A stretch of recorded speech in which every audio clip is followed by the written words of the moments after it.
Okay, welcome to getting started with YouTube, right? So now we're going to dive into actually just connecting the accounts and setting up your first YouTube campaign, right? We're going to go through some of the settings and kind of some just the differences in targeting, right? Some of the stuff is going to be just reiteration of things we've already covered about display, and then just kind of an overall understanding of what the capabilities are, right? And the different types of campaigns. So as we go into first thing, like we have to do is we have to link our YouTube channel, right? So first off, you're going to go to Tools, go to Linked Accounts, scroll down to YouTube, hit Details. We're going to hit Add Channel, right? So I'm going to add our channel. I've already got it saved here.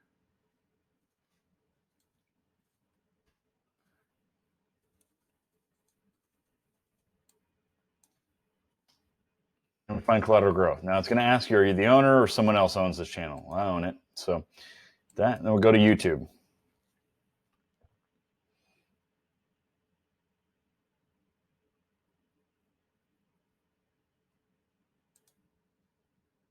Next thing we're going to do is just name our connection. Can't type this morning. And we'll hit link.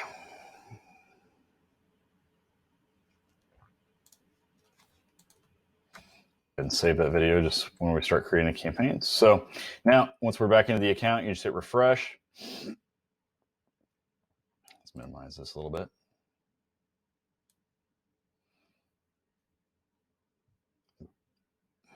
And you see we're all linked. Now I have permissions to view counts, remarketing, and engagement, right? So it's going to pull in all the remarketing lists in here as well, which is paramount to this entire, the first thing we're really going to kind of step into is how are we going to get that initial touch point, right? So we're not going to talk about any of the higher level sequence campaigns, or we'll go into that in the next module, but kind of just getting started with what your overall settings are and how to create your first YouTube campaign, right? So YouTube ideally is for most of our campaigns, at least, right? We've already got our bottom funnel built out with search. So we already have a really good kind of potential exposure there. And then we have our mid funnel, which we have with display and shopping for our smart shopping campaigns or our smart display campaigns. That's going to be more of our mid funnel. Now we have to start filling those audiences, right? And the cheapest, most cost-effective way to fill those audiences is with YouTube. Most of the campaigns on, any of the bumper ads, the in-stream ads, those type of ads are really going to, you're going to be able to get, less sub 5-cent clicks, right? So you're going to be able to get people viewing your videos and so on for, pennies on the dollar. And I mean, most of my campaigns, you were talking like 1 to 3 cents. If I want to do 3 cents, I get just a shit ton of volume. If I want to do 1 cent, I'm still going to get a lot of volume, right? The other thing that you have to also keep in mind is that, again, it's that true view format. So even a lot of these people, if they've just ever viewed your video or engaged with your video, then they're going to go into that audience bucket where you can potentially remarket them, right? And you can deliver a different message. We'll get, as we go down through this and we go down through the different campaigns and we talk about some of the strategy, you may implement your YouTube part of the campaign, maybe just very, very simple, right? You may do, enter in the audience, and then we start retargeting them through display and search and shopping or Google Shopping, and then, filter them down to search. But, if you're selling real estate, if you're doing, large scale investments, right? Corporation, business sales, anything like that. Those typically have a lot longer sales cycles, right? Selling real estate is typically going to have minimum of about a 90-day cycle. You're talking, when you're getting into selling high net worth clients, you may try and go after and court that client for a year, right? It may take a long time. And depending on the cost and the price point, or even the exclusivity of particular products, that may expedite the sales, the touch point sales funnels, or it may increase it, right? But the sales cycle is how long it takes from initial impression of becoming aware of your product to the close, right? And that's what it is. And some of those have really short sales cycles, 24 hours, even an hour sometimes, depending on what it is. Some of them have much longer sales cycles, right? Higher ticket items, typically you have to worry about going through a pay cycle. You have to, worry about getting approval from the wife, the husband. There has to be a family meeting on it. Like it may be a vacation. There's a lot of different factors in those, but that's where diving into analytics, which we'll cover in the next portion or next module is really going to help you kind of dissect that. And then again, all of this, as we're building up, we've built out the search campaign, right? We went into shopping, we went into display, now we're going into YouTube. And, all of these, as we build on each other, should be utilizing the metrics from the other campaigns that we're building on to help give us a better impact and better idea of the potential exposure or potential forecasting of what that target audience will be, right? All of the data it's pretty much synonymous, like click-through rate, audience data. Those type of things there's valuable information you can pull from them no matter what stage you're building out, So as we actually build out the campaign, you're going to hit + here, hit new campaign. Now for this one, because we're just doing top of funnel, right? I'm going to show you a couple different things, right? We're going to go into, you have different setting capabilities in these, like, right, these sales and leads campaigns, you don't really have a whole lot, right? They're drive conversions. Your website ones, you drive conversions. Product and brand consideration, you have a little bit more options, right? We have influence, consideration, ad sequence campaigns, or shopping campaigns. And if we want to do a brand awareness campaign, you have even more options, right? You have skippable in-stream, bumper, non-skippable in-stream, and outstream ads, and ad sequence, right? Like we covered within the module, these bumper ads are like 6-second ads there, and these skippable in-stream ads are the, typically 30-second ads that you can skip after 15 seconds, right? Now they have these non-skippable ads, which are just 15-second ads that they're non-skippable, right? Once it starts playing, they're going to play. The outstream ads are stuff that are going to be more on display network, and they're CPM bidding, so they're more branding initiatives, right? The ad sequence campaigns, these are a mix of all of these different ad types, right? You see skippable in-stream, non-skippable in-stream, bumper ads, or a mix. And these bumper ads, I don't really see a whole lot of them in there. There are capability of them, but the main thing is like with these ad sequence campaigns is they're designed to where you set them up, where you have like your first sequence, they're going to have my in-stream ad. Then the second sequence is going to be an in-display ad, right? And then the third ad may be a bumper ad. But the kind of the byproduct or the downside of that, right, is if you have that first ad that's the in-stream ad, you're going to get a lot of traffic, right? Your second ad is an in-search ad. Not going to be as much volume unless you're doing a lot of extra work as far as pushing out more in-stream content to really build that brand on YouTube, and it's going more of a viral content. Probably not going to get a whole lot of volume. So even that bumper ad that's in the third step within that sequence probably isn't going to get any activity, right? Because the volume above it is never going to happen, right? So that's one of the only things that the ad sequence campaigns are cool. They're kind of a new feature that just have come out. But, I'm going to, because I'm the control freak that I've, expressed this multiple times within this course. I'm going to want to basically have the formats and the structure more predictable, right? So I'm going to have that in-stream ad as being the top, and then I'm going to have that second step be another in-stream ad that's going to expand on it, or, an in-display ad that are going to be the same office or the same audiences, right? So that I can kind of piece them together and I don't lose that funnel just because the in-search isn't getting enough activity for it to even move to the third step, right? I'm going to kind of mitigate that aspect of it. So that's kind of to tell you, you have these are the brand, and then the product and brand awareness, right? You've got influence, consideration, ad sequence, or shopping. Again, these are influence consideration on branded skippable in-stream ads or video discovery ads, right? Ad sequence is the same thing, or you have these shopping ads. These shopping ads are pretty cool. I would recommend the shopping ads more for a second step, though. Make sure that they've been exposed to your product. Shopping ads aren't really great to be doing on in-stream ads as the initial touch point, because there's too much stuff, right? There's too much. You have the video, you're going to have your call to action overlay banner in there, and then down below, you're going to have the shopping items. There's just too many kind of opportunities for them to click. And honestly, for those first touch points and any touch point as you go down through this, right, you really want to hyper focus your customer's point of view, right? You don't want to give them a bunch of different tangents and more focus that, right? If it's keen in on, if you're talking about video content that's talking about, dental services and dental leads, and that's what you're trying to get, then you want to make that next step in your sequence more about or that first step in your sequence is a very broad kind of overarching, like we offer the dental services. We've been in the business for 25 years. We specialize in children, keeping them happy, while you're at the dentist, something like that, right? Just something very broad, something kind of evergreen. And then based off of the audiences that they're going to fall into, you're going to position that second ad, right? Within this particular, dentist is not a great example for shopping, but let's say you have a hair care product, right? And what I was doing with one of my clients is a lot of times we would put that very evergreen ad that was more of an introduction to the brand and the value prop. There was the curl pop at the top of the sequence. And then we would put the second, after they've already become acquainted with the brand, they know what the iron is, they know what some of the potential of it is, how to use it. Then we put it more at a second step where they have the shopping ads in there and they can actually see the products, okay? So for this particular example, though, what we're going to do, I'm going to do product and brand consideration. We're going to do video. We're going to do influence consideration, right? I'm going to go into continue. Now, in the next module, I'll go back and I'll loop back through and we'll cover each one of those segments, like leads, sales, and all that. So don't worry, we're going to go more in depth on how to use those and in what position. But I just wanted to really kind of jump into the settings first off, so you could see and start thinking about, how you're going to set this campaign up once you kind of figure out, what your overall goal is, right? Our goal in this one is, collateral growth,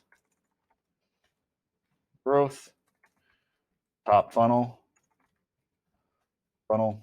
video, small business.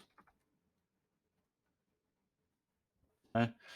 Campaign totals, right? I'm always going to do daily totals. Campaign totals are for flighted campaigns. Like the one instance that I gave you in some previous lessons about the ballet company, right? They had a very segmented type of process. It was like, hey, we do this once a year. We're going to advertise from September until December 31st. And that's it, right? So you come in here, you're like, hey, we're going to spend $1,000 on it. We want to go from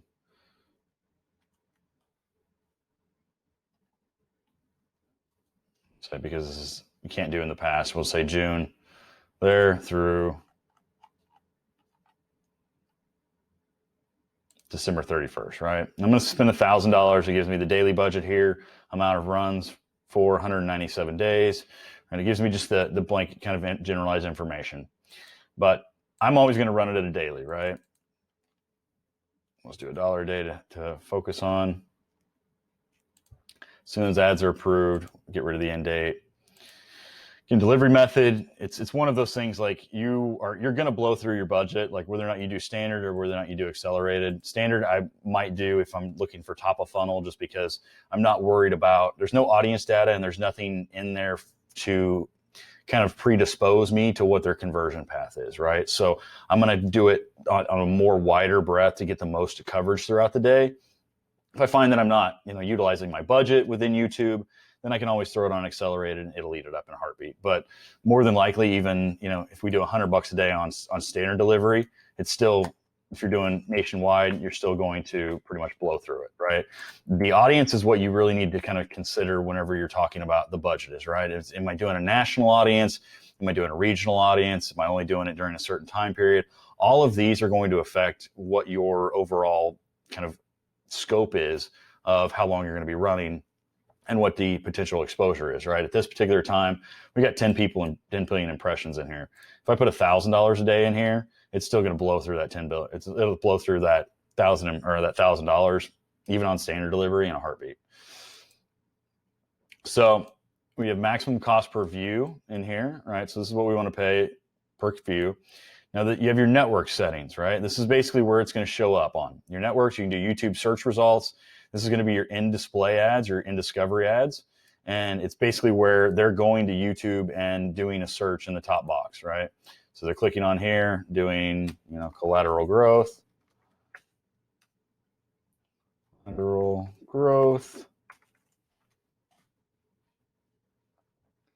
I'm going to appear here at the top, right? This is where this ad appears. YouTube videos, this is going to be the in-stream ads. It's on YouTube home pages, the channel pages. It's also on videos that they put on social, right? Anywhere that those videos, that the monetized videos actually are put online, those are potential points for you to actually show up on. And then you also have video partners with Display Network as well, where they'll actually show specific video ads and content on their website. You have your language settings, same as within the other campaigns, and location settings. Won't go down through that again. We'll just do ad group here. Now, as you see, and we've covered this in the display portion, I can get rid of some of this, right? Like we know, let's say we'll take that hair products company as an example, right? I know that males probably aren't going to be there. 65 plus wasn't great. It's a little bit higher ticket item, so 18 to 24-year-olds aren't there. Let's get rid of the lower 50%. Maybe even the unknown targets. It's going to take it way down. So we're 1.3 billion. Let me do top 50%. All right, because even at $1,000 a day, when I'm talking about 1 billion impressions on a weekly basis, like that's a lot, right? 710 million is still going to be a ridiculous amount for me to serve at $1,000 a day or $100 a day, okay? Then we get into the audiences, okay? So again, we'll do affinity, beauty and wellness, beauty mavens, right? Go into those. Or the in-market for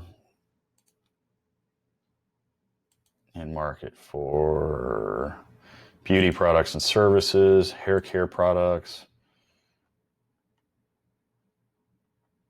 One of the things we always did really well was the travel audiences as well.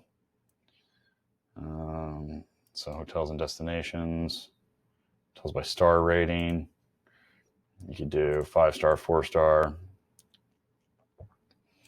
Trip destinations, right? There's certain ones that you can go down there as well. So again, keep in mind this, just like with display and anything else we've talked about with display targeting, or with this type of targeting, is it's the Venn diagram, right? So you're going to have, if you have it on target versus objective, right? Objective. Then you're going to, or observation, I should say. I know I can't get that right this morning. The target, again, is going to fit all those Venn diagrams, right? It's going to be that middle where they all interact, where the observation is going to kind of formulate a theme by taking them all into effect. And, it could key in on one individually. It can key on them all into effect, but it's going to utilize all of the targeting methods either together or individually to formulate that theme of what your target customer looks like. All right, you still have your keywords and topics and placements that you can go in here. All right, we can actually go on videos, YouTube channels as well. Like if we want to do, let's just say Paul Mitchell.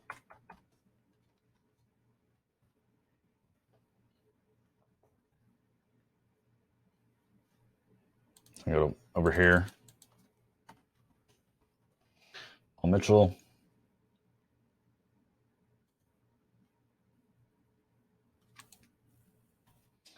And we can go back here and we can target Paul Mitchell's channel. If it'll find it, you may have to actually just throw it in here. Yeah. So now, John Paul Mitchell systems, right? We can target this age group and demographics, that also fall into these categories and appear on this. Now, see the 26 million impressions, that's going to be, it's a lot, right? But the thing that you need to keep in mind is that when you're building these out and the more targeting parameters that you put in together, in order for them to get the match up, it's going to be more cost. It's going to cost you more, right? So even though there's 26 million impressions, those 26 million impressions are pretty freaking valuable. So if you think you're going to really get a lot of volume at that 1 or 2 cent click rate, you maybe have to go to 5 cents. You may even have to go up to 10 cents for them. So you keep that in mind, depending on what stage you are in the cycle, right? If it's something where we have data support that they really, really convert on this, and they're, if we show up on Paul Mitchell's, it's great brand relations, and the conversion rate is, 20% higher, then obviously, paying 25, 30% more for those particular impressions or those conversions is fine, because they convert higher. They're higher ticket items, but all of this can be determined within your data, right? And we're going to deep dive more into that in the next section in analytics. But even from what you can interpret from your reports within here, from, what URLs are converting well, what they, basically where your sites are showing up. Let's just go ahead and throw a video in here. YouTube, our video.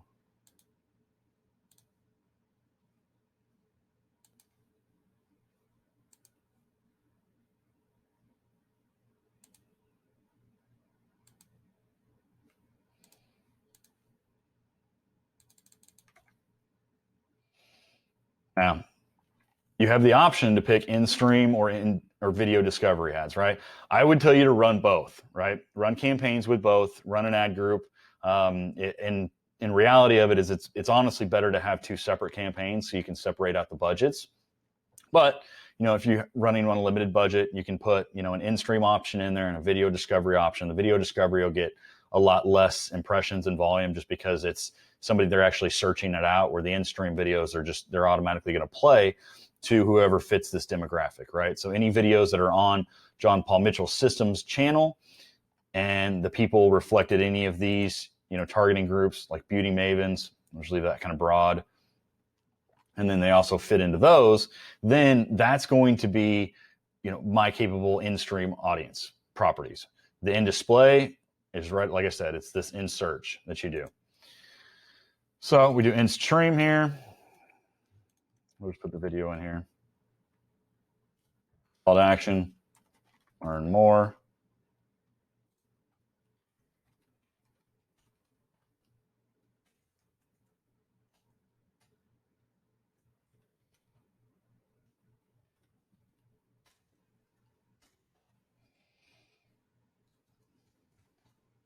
Move the needle, right? And you can see how these are going to show up, right? It's kind of funny how it has me in there. Because it's the thumbnail from the video, right? So as you see, once we click out of that, it's going to say move the needle, learn more. And down here is where we put our companion banner. We can either upload a 300 by 60 pixel image in there, or it'll auto generate the banner. I don't really recommend these. I actually recommend doing the upload on it. And then you do your ad name, right? Top funnel. Funnel video.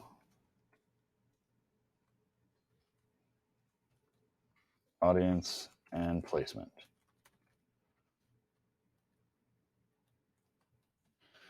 So it's audience PM.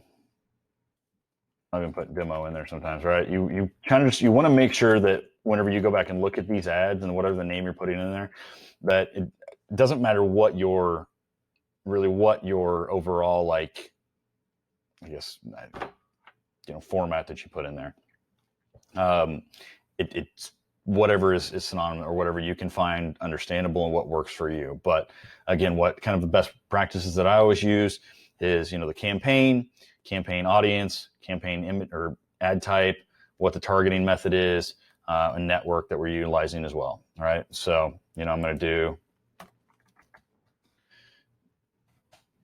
they can be as long as you want, as short as you want. You can even abbreviate them, right? If we do on this demo, PM place, right? You can do this whatever you want. It's completely up to you. The naming convention does not really, it's not going to affect anything. It doesn't have any impact on quality score. All right. This stuff has impact on quality score. What you say here, what you upload in this particular content, right? We also have this capability, like we spoke about last time, where you can do, 100% on popular content, right? Or you do top content bid adjustment.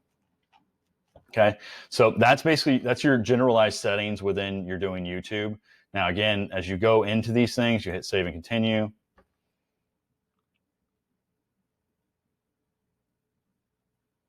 Save campaign. So once we go back in here, if we look at this, I don't know why it's doing this.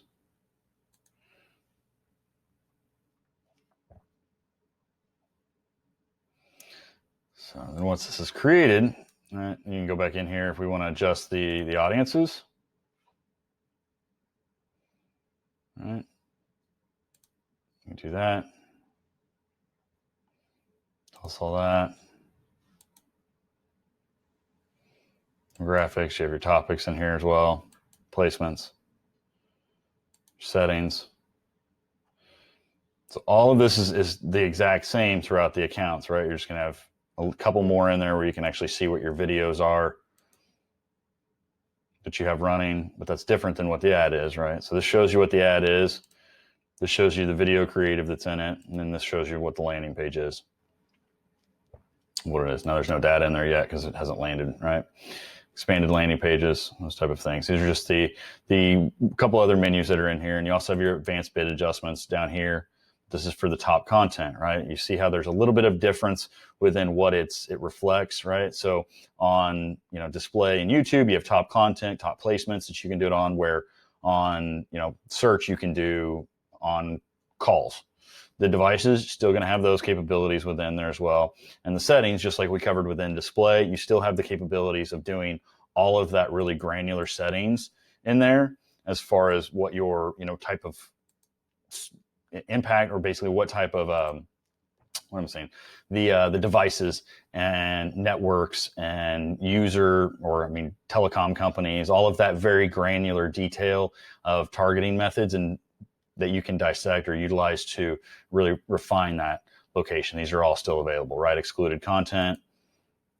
You have your device capabilities as well, where you set specific targets, camera phones, and we also have the frequency targeting and the cap frequency, right? These are the two main, these are the big difference within YouTube versus display. Is the display, you have, cap of impression frequency, where with YouTube you have views, right? So if they interact with your video, they view it, you can adjust that so that you're not oversaturating them. And the main thing about all of these particular frequency capping settings is just to not oversaturate them with the same message, right? You need to vary your message, create new additional content. Even if you're taking the longer form content and chopping it up into more digestible kind of video series or anything like that, you want to make sure that they're not ever exposed or viewed. Like, you don't want to have a 4-part video series and have it where they can view, 2 times per day, right? It's not going to make sense, because they're going to see that same 1-part video one time, right? For this, the views, you'd want to do once, per month, really, right? That's what's going to be that. And the reality of it is, after that first month, your content should be replaced, updated, those type of things. So that's the generalized settings as you're creating your YouTube campaigns. Now, depending on what the type and the direction of the campaign is, the goals, which we'll cover more in the next one, you do have the capability to either do observation targeting or targeting as well. Now, with this campaign, because the goal is delivering website traffic, it's going to kind of segment out some of those, but you're going to see those more in the brand awareness and also in the no goal campaigns as well. You still have that capability to adjust that. For this one, it's a little bit tighter goal set that it goes in, so it doesn't give you as, flexibility, which honestly, it's not a bad thing. I would prefer that it's tighter, right? So keep that in mind as we go down through this next lesson. We're going to dive into all about the different types of campaigns that I showed you in that first screen, the sales, leads, talking strategy for them, talking about the different variances across campaign, and at what point you should be utilizing some of them for top funnel versus mid funnel, and even some of the kind of recycling to improve lifetime value and further do upsells. So we're going to hop into the next video series in lesson 16.2 and really talk about the campaigns and how we can best apply them to fit your goals, and really revert back to what we kind of talked about in that first initial section is what is your goal and how are we best going to support it, that from a top funnel nature, to make sure that we're feeding that animal that we've built in the mid and bottom funnels and increase our conversions, lower our cost per click, increase our ROI, and make our conversions really sail through the roof and put more money back in our pocket. So I'll see you in the next video.